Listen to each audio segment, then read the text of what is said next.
forests in real life, for the most part, look exactly the same. There are What? things about Octopath I absolutely... Did this motherfucker just say baked soybeans? What am I watching? Worth my time, so... And, promote his content a little bit, but I've been wanting to know more about Octopath Traveler, and I think it'd be good to, learn a little bit more, little bit here. So, let's watch this review for Octopath Traveler.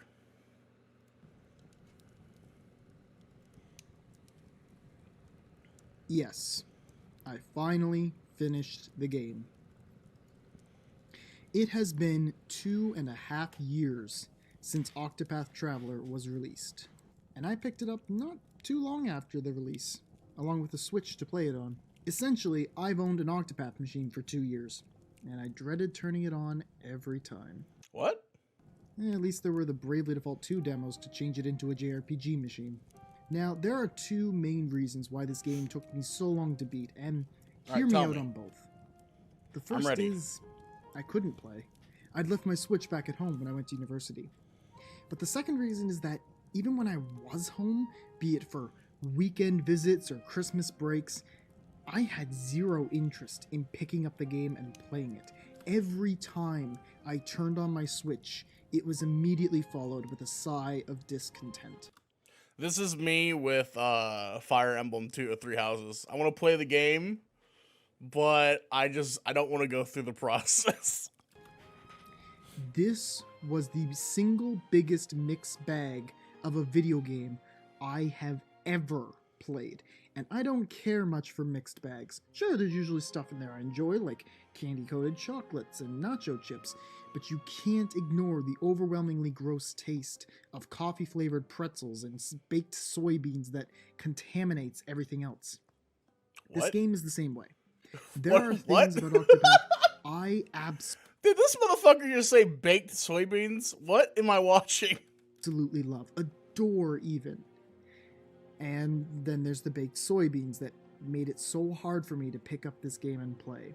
The only way I was able to make any kind of considerable progress was by playing through large bursts. It was basically like pushing a giant boulder.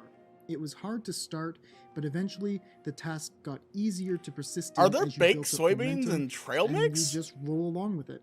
And then you take a break and don't want to start again the arduous process of getting back into the groove of things. So today, we're cracking open this trail mix. We are going to pick through Octopath Traveler and talk about what this game excels at and where it flops on its pretty face. We will go over how it compares to other titles I've played made by this game's creators, and how I believe that one key trait permeates every major problem and success that this game has. And one last note before we get into this, there are going to be some spoilers regarding endgame's content and story points that are necessary to explain my points. Okay. But we will pick out all the awesome treats and then miserably chew our way through the rest. Because, as I've said, that's what Octopath is. The biggest and most heavily divided party mix of a game I've ever played. Alright, I'm hyped for this. I'm hyped, dude. Let's go. I'm ready. If you are new to the channel, a like and a sub would be greatly appreciated. Thank you. Now then, in case you've somehow lived under a rock during 2018 and didn't see a single Nintendo Direct during that year, I'll give you a quick summary. Octopath Traveler is a turn-based JRPG released by Square Enix, made by the same main developers responsible for the Bravely Default series, in July of 2018. The game's big gimmick was the fact that it featured 8 different characters, each with their own stories for you to play through in any order you wished. The game features very unique visuals, with a HD pixel art style, incredibly detailed environments, and clean it looks like a really good game. Combat. Honestly. This detail seems to be the biggest draw of interest for people, at least from various conversations I've had, and it certainly is one of the tastier parts of this party mix. So let's start there. This game is gorgeous. There's no denying that. From the glittering snowlands of the north. If this man says party mix, like 18 more times. I swear to God. To the majestic and relaxing coastlands with the rippling waters and brilliant sands.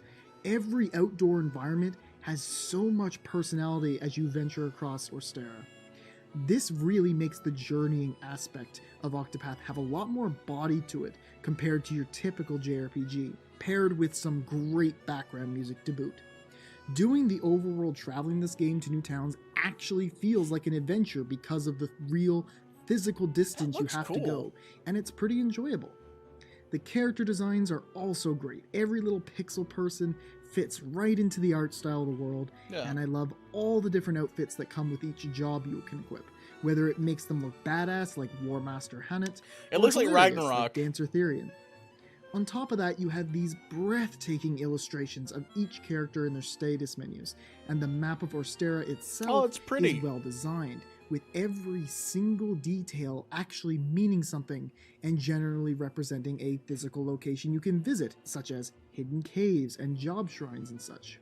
In combat, magic spells and various effects take the other route, moving away from traditional illustrations and pixel art to clean-cut ice shards and swirling flames, combined with incredible sound design, and you get some really satisfying ability animations. And the boss designs, just stunning.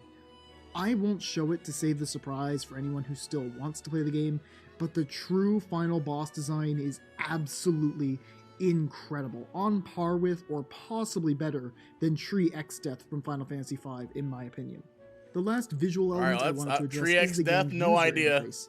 The UI is we're playing Final Fantasy V though at and some easy point. to read, as well as having a simple design that's just as easy to navigate. Who knew a black and white vertical list would work perfectly fine? I'm looking at you, Bravely Default 2. I tease because I love. Overall, I think everyone can agree that Octopath is an immaculate looking game, and while I would advise people to remember not to judge a book by its cover, Octopath certainly has a cover that is hard not to look at and love, and so I can't really judge if you want to play this game just from seeing the visuals alone. Yeah, for sure. I mean, that is literally the reason. If you aren't swayed to play this game from its visuals, then perhaps its siren song will lull you in. Another one of Octopath's strong points, and probably my favorite of them all, the soundtrack is a masterpiece. This is Yasunori Nishiki's first major project, and I have to say, major props to the guy on this. There is not a single bad track in this game, and although I will slightly contradict this point in the review, are there any bops for a though? Specific reason, this part of the video is for praise. Every town theme captures the area's personality to a T, and the music of the outside world aids in giving your journey that What's the combat music like, though? That's the most important part that I talked about earlier. There's so many earworms in this game, I can't even count them, and they're still wriggling around in my brain as I'm doing this review. And then there's certain town themes that will catch you off guard completely, either through sheer beauty or sudden despair. The first time that I heard Stolen Dreams Lost Light, I instantly knew that shit was going down in this chapter. Now, everybody loves it when a theme song plays. It's even better when you hear a character's theme song. Right. So it's pretty freaking awesome when you get 8 different themes that all kick total ass and have 2 versions each. These character themes are absolutely incredible, both the normal and pre-battle versions. My personal 8 different favorites themes were per Ulbrich, character? Tressa, Alphen, and Primrose, but the other 4 were also really good. Oh, okay, no. And what do I mean by pre-battle themes? Well, before each boss fight, you get to hear the theme of the character whose chapter you are doing, while they confront the villain and proclaim how they will stop their evil doings, and then you get to listen as it beautifully transitions over to the boss theme as the fight begins. It's a fantastic touch that I really enjoyed. And don't even get me started on the combat themes. Dear God, every single combat song in this game is just phenomenal. All 3 of the normal combat themes that escalate and change as you progress into the later chapters really get you pumped to fight the enemy. And yet they're everything sounds really good so far. And the boss themes, it's just never-ending Christmas with this game. All of the boss themes really capture the intimidating yet hopeful mood of doing battle against these great foes. And again, like the normal battle themes, they only improve as you advance through the story, culminating in Battle at Journey's End, a wondrous song to have playing at the final conflict of your long journey. It is a song that accurately represents the accumulation of your travels and your struggles, and that this is the final battle to win before you have reached your destination. And then there's Daughter of the Dark God / the one they call the Witch. For all the praises I just tossed onto Battle at Journey's End, I cannot even begin to describe how immaculate this final boss theme is. There are days where I debate with myself. That's a cool ass boss right there. Serpent eating the ground from the art is really good. And to this day, I think they are powerful equals. This two-part, absolute beast of a song is the perfect encapsulation of a battle at the end of the world. There is despair, there is fear, there is danger. And then there are moments of hope sprinkled in, moments where our 8 heroes take their chance to raise their blades against the eponymous Dark God. And the transition theme between phases is just so nice. It's so good. And for those curious, I was unfortunately unable to defeat this final boss. I managed to get to the second phase, only to get immediately wiped on the first turn. But someday I will return to defeat Galdera, because the difficulty doesn't turn me away from trying. So you didn't beat the game? I'm confused. The very fact that it is so difficult, on top of amazing sprite art and having possibly the best or tied for the best final boss theme I've ever heard, makes me want to win. And that's the power of Octopath's soundtrack.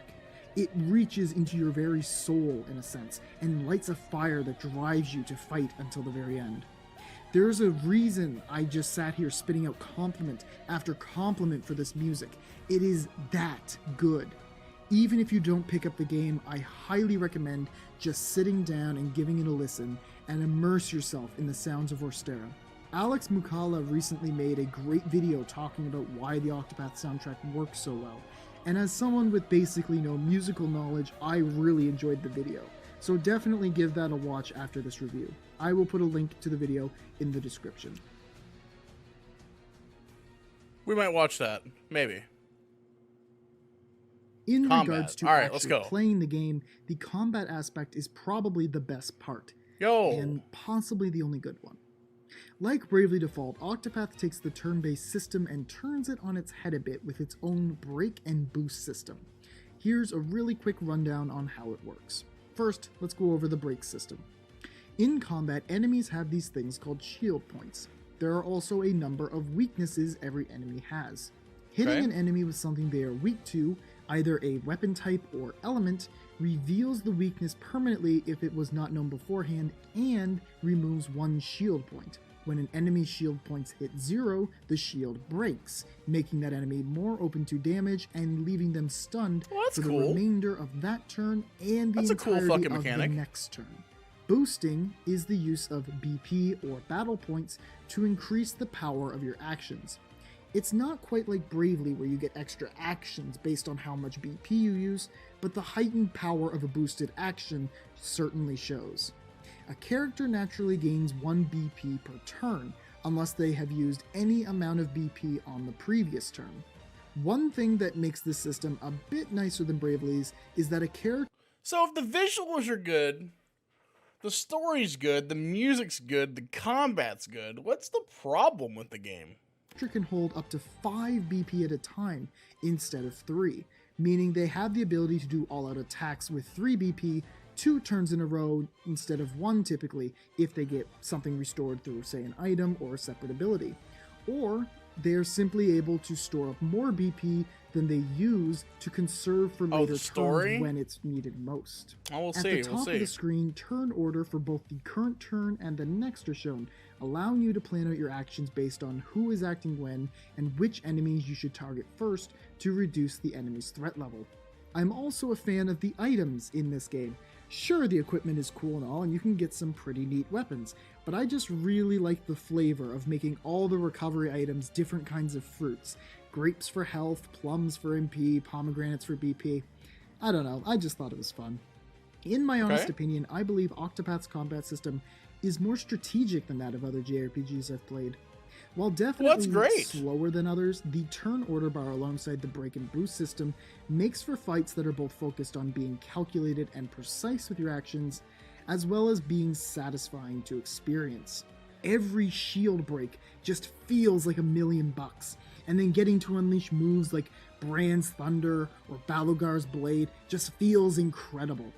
And boss fights get even more interesting, for as you progress through the game, the bosses begin manipulating the rules of battle in strange and difficult ways. Some bosses will lock out certain weaknesses until you complete a certain objective.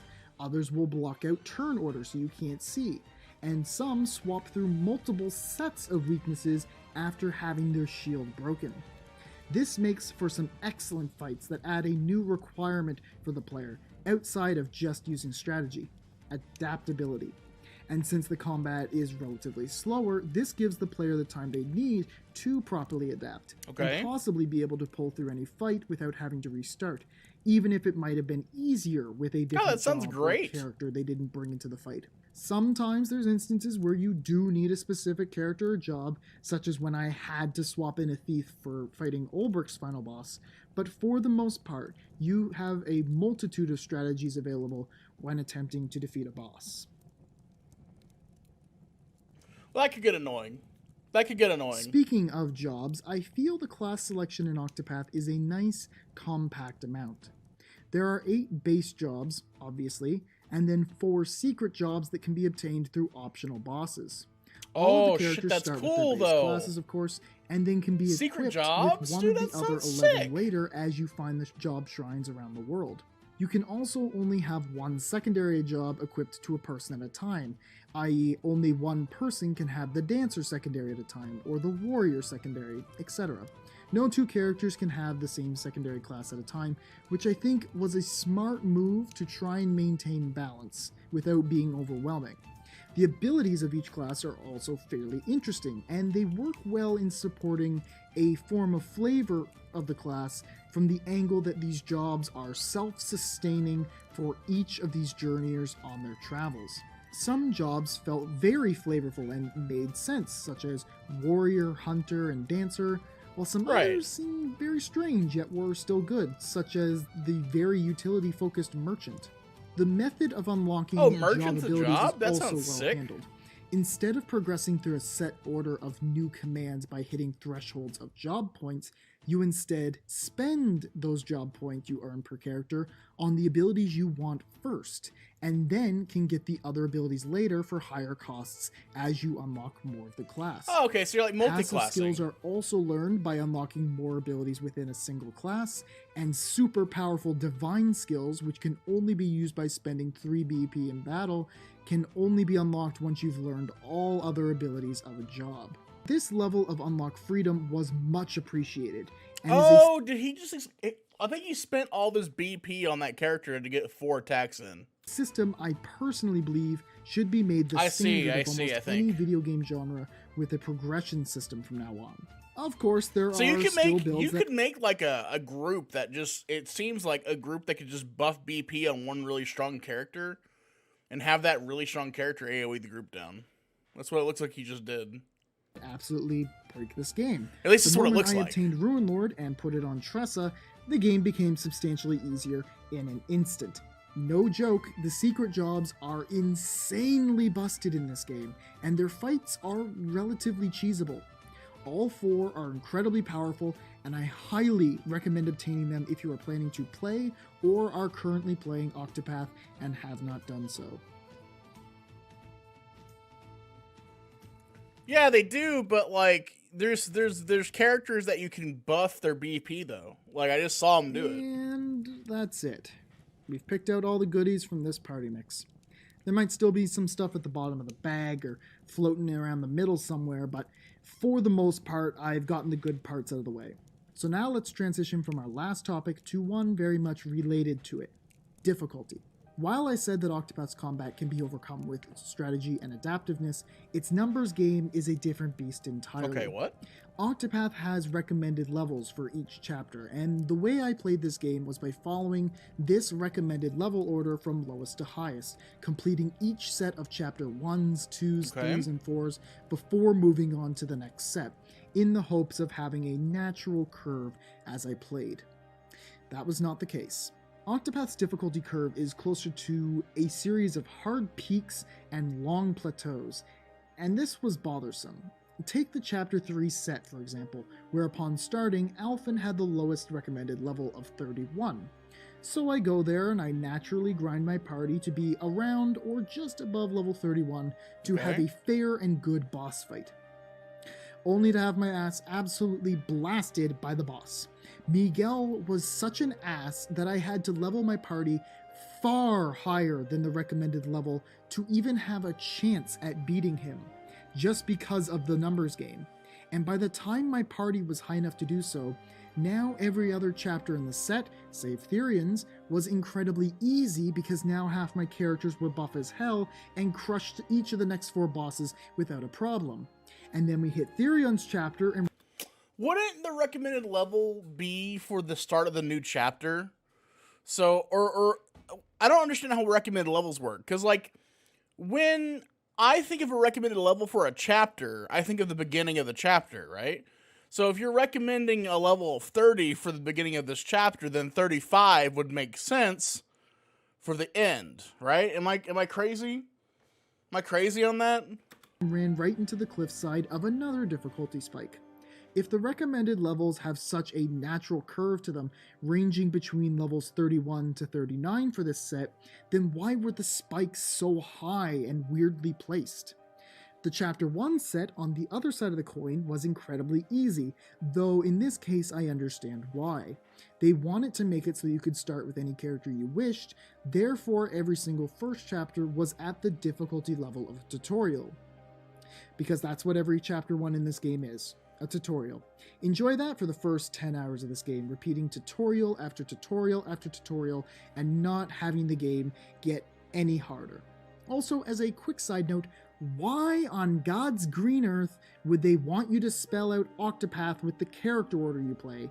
I would never want to start with Ophelia, and I'm glad I screwed up and picked Ulrich first, because I'd much rather start the game by grabbing Warrior, Dancer, Apothecary, and Thief, as I did, instead of having a Cleric with only 2 damage types, Staff and Light, for my first fight, only to be followed by Scholar, who only has Staff as well for weapons, and then just adds the 3 okay, basic... so they made all the characters' names spell out Octopath.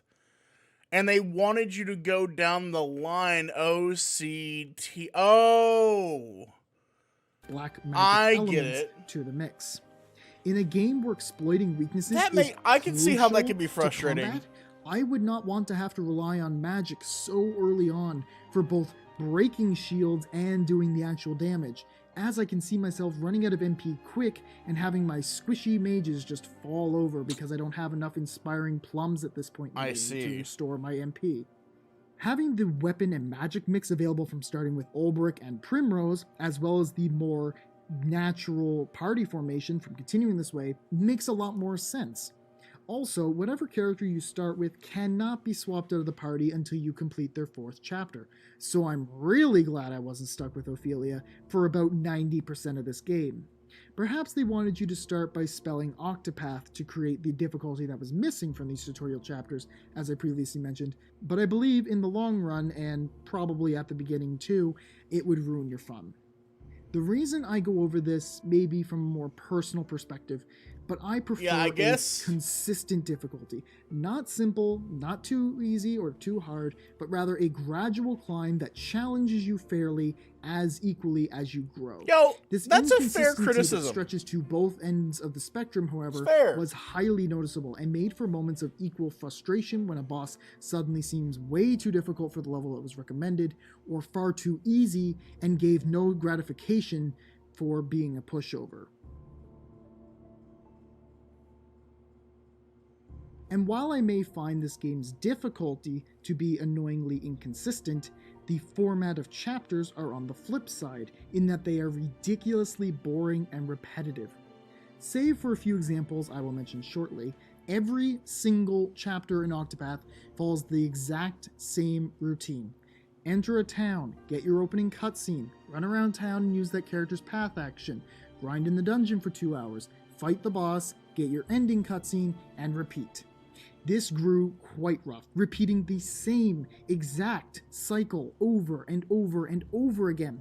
Only on a few occasions was the cycle broken, and when it was, it felt gloriously refreshing. It sounds to me like the way the game is parsed out is like if you were playing the jobs in Final Fantasy XIV, if you're doing their storyline from start to finish. If you were doing the storylines of each job in Final Fantasy XIV from start to finish, and you weren't doing the main MSQ, like, that would be how Octopath Traveler does their story, where each job has its own story segmented off, so every new job is a new beginning, and then there's a new end. That's what it seems like to me. But moments like that were few and far between. As a result, the only paths I can say I truly loved were Ulbricht's and Primrose's, with the former being the stronger of the two. Ulbricht's path did a lot of things well compared to the other stories. Sure, the first chapter followed this formula, but again, I cannot entirely fault it for this because that was a tutorial. Yeah, I know there's no MSQ. I'm just saying, like, if Final Fantasy XIV had no MSQ, and all you did were the job stories, and then that was it. That sounds like what this game is. Chapter 2, however, broke the cycle immediately and introduced a tournament chapter where instead of level grinding and wandering through the dungeon for 2 hours, you instead fought a series of mini-bosses in an arena before facing the true boss of the chapter. Chapter 3 arguably had two bosses. That's a cool-ass boss. One related directly to the events of the chapter dude's weapon at hand, is cool. and then a fight against the man Ulbricht has been looking for this entire time through using his path action. The moment that the window appeared on screen mid-cutscene gave me goosebumps, and the following one-on-one challenge fight playing Ulbricht's theme throughout. In victory, truth! Oh, is there voice acting in this video? Made me in go, this game? this. Why isn't there more of this in the other paths? Or perhaps Primrose's final chapter with a two-phase boss fight, where the first phase plays determination over top? Why weren't there more variations in chapter formatting like this? These are the moments we live for in JRPGs, in any kind of storytelling. These breaks in the story, these, dare I say it, subversions of expectations. And they should have been more common across all 8 storylines. But instead, more often than not, the formatting is stagnant, unwilling to evolve or try something different, and instead sticks to this formula far too strongly. There's not enough moments for cool moments, I guess is what he's saying.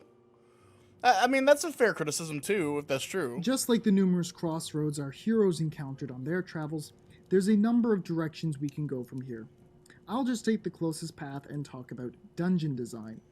Being the areas we probably spend the most time in, doing our level grinding and such, I would have hoped that the dungeons in Octopath were a bit more stimulating. That was not the case here.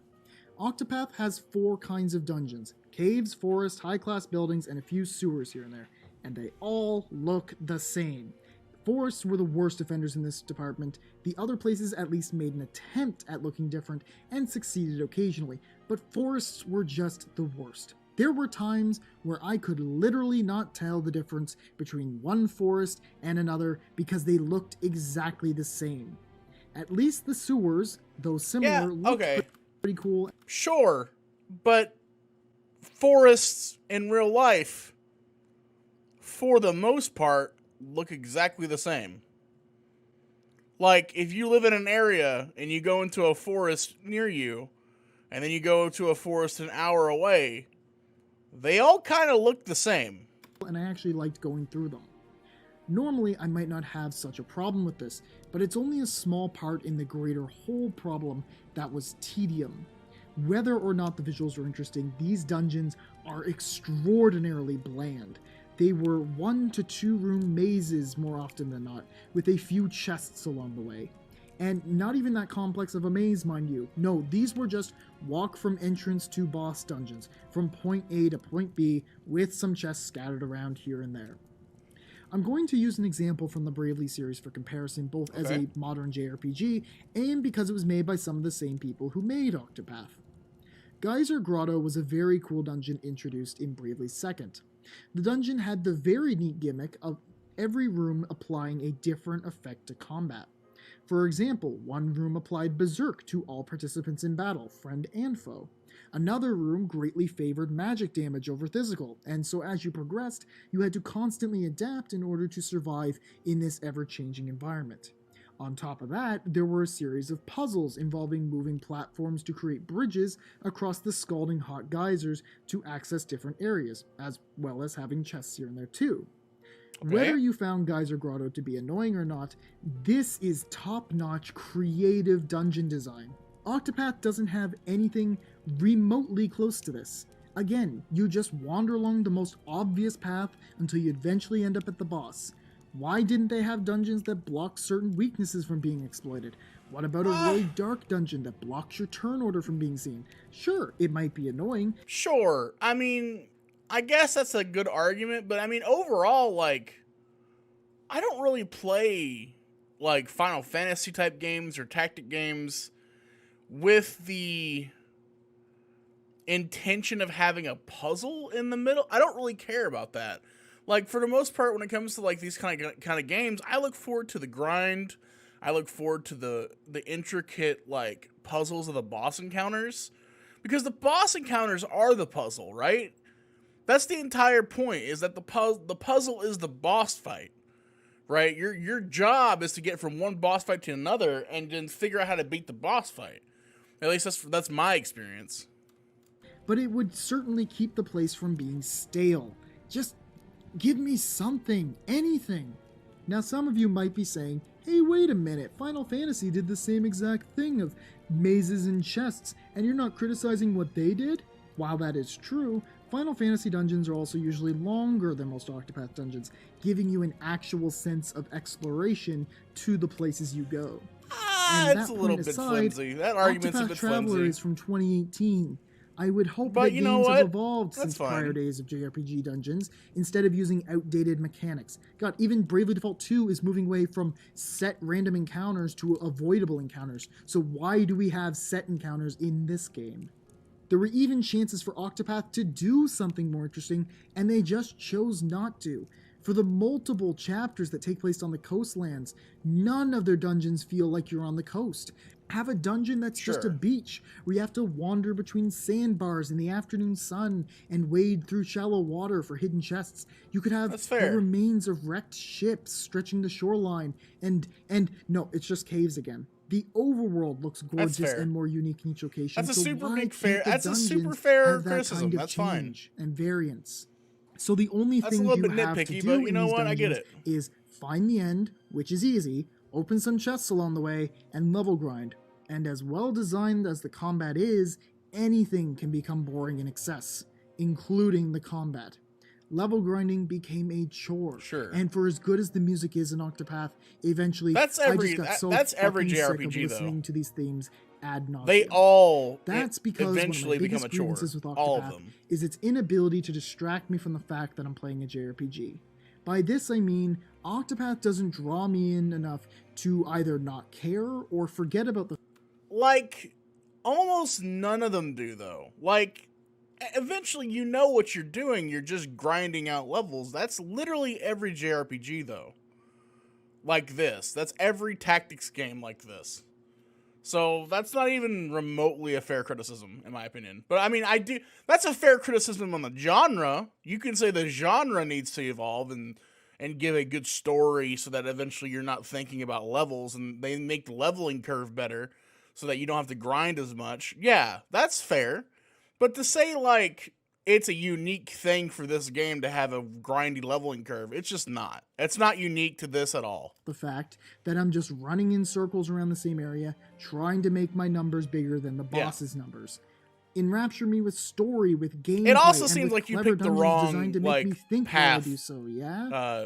Be a good Pardon JRPG my and do pun. that. But no, Instead, I was recognizing the tedium of what I was doing because there was nothing to keep me from thinking about it.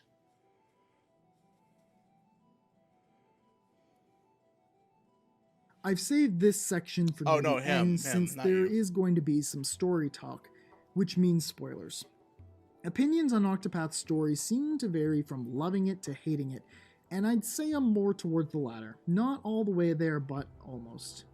The stories of each character are all separate from one another, but are loosely tied together through a plot involving Lilac, Graham Crossford, and the fallen god Galdera.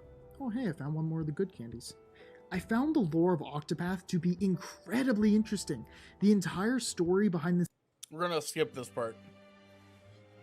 We're gonna skip that part. 'Cause I'll be Speaking playing of it. connections, this game cannot make up its mind whether the party is actually together or not.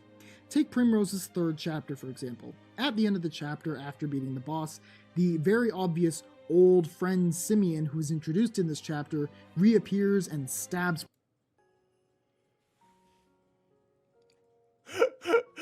And for a final note, since this is I the won't method rem- of I how the won't story remember, is presented, the cutscenes are But you know, inconsistent in this game. Sometimes you get a fully voice-acted cutscene. Other times you I get the won't rem- partially I won't voice-acted remember that, cutscene. so You know, that's with fine. grunts and groans and exclamations like huh, or oh. And then sometimes it just decides to do both, with no clear cue or transition from one to the other in the middle of the scene. The voice acting is also hit or miss, with some performances being really freaking good and some being Hannah. Listen, I love that this game tries to introduce different dialects and accents for people from At different least they regions of have Western. voice I think acting. that's Almost a really, none of these really cool JRPGs way have of voice doing acting. world building. But some of the accents are grating and gave me a headache to listen to after a while. Like Hannet's weird Shakespearean lines. Her performance was fine, but the wording was not. Letting my arrow fly and true. Also, despite having voice audio to max volume and music below it, I found there were times where the voice actors could not be heard over the music, either from the song being too loud or from the voice actor almost mumbling their lines. As well, That's I was fair. greatly disappointed Especially if their voice acting was outsourced and not vetted properly. Like, it makes complete sense. upon completing Ophelia's path, only to learn that the other paths did not have any conversations during their final fights. That was a great detail in Ophelia's last battle. Why not do it in the others? Therion sort of did it, except again it was half-assed and not fully voice acted. When I first started having problems with Octopath Traveler, I began to worry. I started wondering if I didn't actually like the JRPG genre, and if I just happened to like Bravely Default.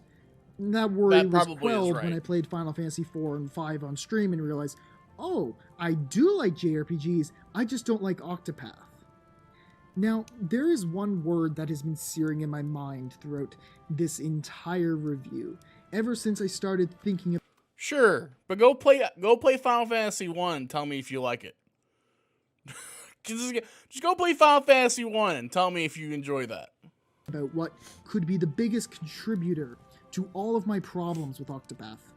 And I think I have it. Ambition. If you were to ask me to accurately sum up this game in as few words as possible, I would say that Octopath Traveler is overly ambitious. There's a lot of really good ideas here that unfortunately collapse onto one another under their own weight. And from there, That's the a fair product just criticism. as a whole falls apart for me. And I don't take joy in talking poorly That's about also Octopath. good, I though. really Like, don't. I really wanted to love this game, but the problems were just too much for me to overlook. And so we come back full circle to why it took me so long to finish this game. Because Octopath never made me want to actively play it. Only when I got that boulder rolling did I want to keep it rolling, and that's how I got it done. So why am I so critical of this game? Why am I picking it apart so thoroughly when I could just say, shit game, 0 out of 10, don't play, or as mediocre as they come, 4 out of 10, not worth? because it's not. Well, it's not 3 mediocre, reasons. right? A, because that's not good criticism. Yeah. B, because Bravely Default 2 is coming around the corner very shortly, and I've noticed a good number of traits carried over from Octopath into that game based on it playing its demos. And C, because I want Team Asano and that whole crew to improve. They have made my favorite game series of all time, and when they try something new, I want to tell them what I thought worked and what didn't. And my hopes are that they made Bravely Default 2 with the pros of what people liked about Bravely in mind instead of what Octopath did right, because I fear it's the reverse of that. And at the end of the day, I believe that Octopath Traveler is an incredibly mixed bag that can serve as an excellent learning experience. Of course, this is just one dude's opinion on the internet. I know people who loved Octopath's story or disliked the combat for being too slow, and that's fine. These are just my thoughts at the end of my very long, long journey. And now, I can rest. Hey man, I think that was... Thank you very much for watching. This review I think that was a really fair criticism. I think that overall, like, everything he said, like, is, for the most part, fair. I don't like how he... I don't know, man. Like, a lot of things he said are just kind of JRPG traits. And, I mean, yeah, maybe they should change. Maybe JRPG traits should change over time and not be so stagnant. But for the most part, I feel like just about everything he said is pretty standard for a JRPG. Like, or, like, a grinding tactics game. So, I don't know.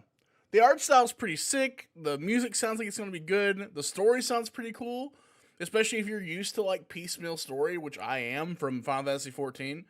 I'm fine with, like, segmented stories and, like, off-branded job quests. Like, that sounds fine to me. And if it all kind of, like, builds up to this one big old thing at the end, then that's cool. And it seems like, overall, like, as long as you go in with the right mindset and you play the game how it was meant to be played with the characters played out, Octopath Traveler being the Octopath, being the foremost way you play it, OCT, all that stuff, like playing the characters and their names and spelling out the entire the name of the game. I think that's probably the best way to go about it. So I don't know. Anyway, if you guys like the video, it is Red Nova.